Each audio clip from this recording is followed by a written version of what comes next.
और आपको लिए चलते हैं। नेपाल में एक बार फिर राजशाही की मांग जोर पकड़ने लगी है।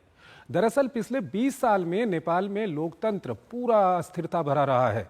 इन 20 सालों में नेपाल में दर्जन भर से ज्यादा प्रधानमंत्री बने हैं, लेकिन नेपाल की जनता को कुछ बड़ा फायदा नहीं हुआ।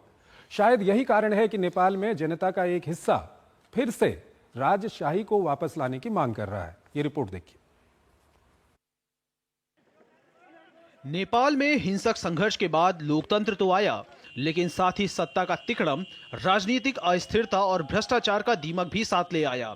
17 साल में 13 सरकार देश की सियासी हालत की दिशा और दशा बताने के लिए काफी है। देश को इन्हीं परिस्थितियों से बचाने के लिए नेपाल में एक बार फिर राजशाही की मांग जोर पकड़ने लगी है।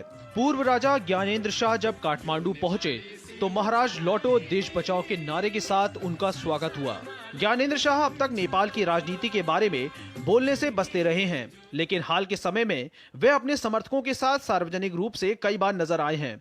पिछले कुछ हफ्तों से वे देश का दौरा कर रहे हैं। रविवार को ज्ञानेन्द्र शाह जब काठमांडू हवाई अड्डे पर पहुंचे तो उनका प्रजातांत्रिक पार्टी के शीर्ष नेताओं के साथ हजारों लोगों ने उनका स्वागत किया। 1990 के दशक में राजशाही के सहयोगियों द्वारा स्थापित आरपीपी राजशाही की बहाली का समर्थन करने वाला सबसे शक्तिशाली समूह बना हुआ है। प्रदर्शनकारी राजशाही की वापसी और हिंदू धर्म को राजधर्म के रूप में बहाल करने की मांग कर रहे थे। बताया जा रहा है युवाओं में उन्हें लेकर काफी उत्साह है।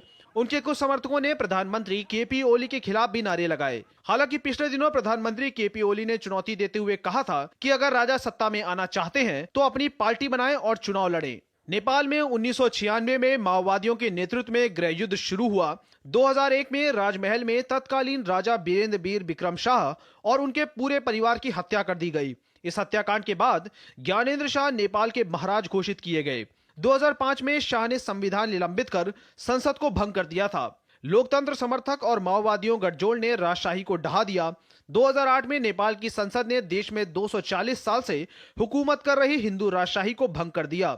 नेपाल लोकतंत्र की राह पर तो चल पड़ा, लेकिन राजनीतिक स्थिरता हिचकोलों से भरी रही। राजनीतिक पार्टियों पर असफल शासन और भ्रष्टाचार का आरोप लगाकर राजशाही की बहाली की मांग कर रहे हैं। हालांकि ज्ञानेन्द्र ने अब तक इस पर कोई टिप्पणी नहीं की है। वहीं विशेषज्ञों का मानना है कि निकट भविष्य में ज्ञानेन्द्र के सत्ता में लौटने की संभावना अच्छी नहीं है। पूर्व एम्बेसडर एसआर तायल हमारे साथ जुड़े हुए हैं, विदेशी मामलों के जानकार हैं। उनसे हम जानेंगे क्या कुछ नेपाल में चल रहा है। तायल साहब, जो हमारी रिपोर्ट भी है, जिस तरह के हालात कल परसों में वहां पर देखने को मिले नेपाल में, क्या कुछ आपकी पहली प्रतिक्रिया है? देखिए, हमारे दर्शकों को याद होगा 1950 में राजा त्रिभुवन भाग कर आए थे नेपाल से भारतवर्ष और उसके बाद वापस गए थे।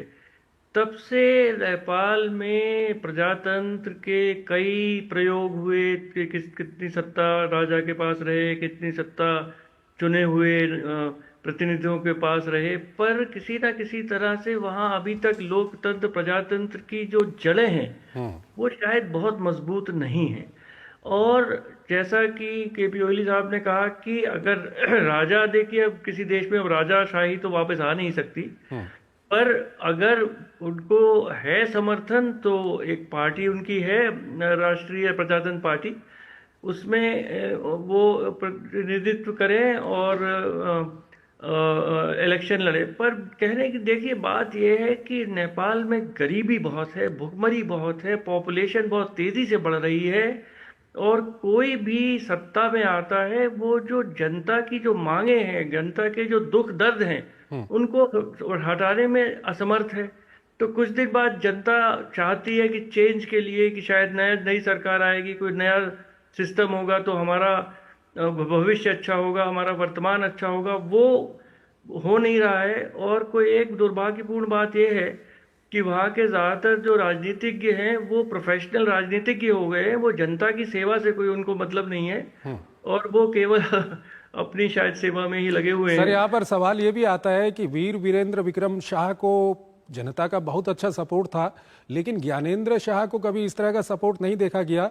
और इस सब के बीच ज्ञानेन्द्र शाह अगर देश के अंदर घूम रहे हैं और कुछ 10-12 हज़ार की भीड़ वहां पर जमा हो जा रही है जो राजशाही वापस लाने की बात कर रही है, तो इसके पीछे क्या कुछ और कारण, क्या कोई साजिश, क्या कुछ हो सकता? मैं साजिश तो नहीं कहूंगा, पर जनता में जो असंतोष है अब वो नए रास्ते ढूंढ रही है कि शायद पुराना शासन ही अच्छा था। कुछ लोग उसमें भी, पर बहुत सारे लोग शायद उससे उसके समर्थन नहीं करेंगे। और गांव में माओइज्म इतना बढ़ा था, आपको याद होगा, हमारे बिल्कुल। दर्शकों को याद होगा, इतनी सिविल वॉर हुई, हजारों लोग मरे उसमें।